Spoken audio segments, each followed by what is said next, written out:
বাংলাদেশে প্রতি বছর ধর্ষণের ঘটনা সম্পর্কে বিভিন্ন মানবাধিকার সংস্থা ও সরকারি প্রতিষ্ঠানের প্রতিবেদন থেকে তথ্য পাওয়া যায়। ২০২৪ সালে আইন ও সালিশ কেন্দ্র আসক তথ্য অনুযায়ী সারা দেশে ধর্ষণ ও দলবদ্ধ ধর্ষণের শিকার হয়েছে মোট ৪০১ জন নারী। এর মধ্যে ধর্ষণ পরবর্তী হত্যার শিকার হয়েছে ৩৪ জন এবং ধর্ষণের পর আত্মহত্যা করেছেন ৭ জন।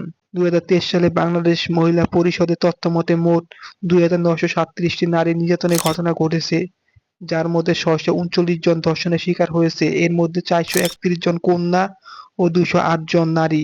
২০২০ সালে জাতীয় মানবাধিকার কমিশনের প্রতিবেদন অনুযায়ী ১,৬২৭ জন নারী ধর্ষণের শিকার হয়েছে। এর মধ্যে ৩১৭ জন দলবদ্ধ ধর্ষণের শিকার হয়েছে, ৫৩ জনকে হত্যা করা হয়েছে এবং ১৪ জন আত্মহত্যা করেছেন। উপরের পরিসংখ্যানগুলো থেকে দেখা যায় যে বাংলাদেশে প্রতি বছর ধর্ষণের ঘটনা উদ্বেগজনক হারে ঘটেছে। তবে বিভিন্ন সংস্থার তথ্যের মধ্যে পার্থক্য থাকতে পারে, যা তথ্য সংগ্রহের পদ্ধতি ও উৎস ভিন্নতার কারণ হতে পারে।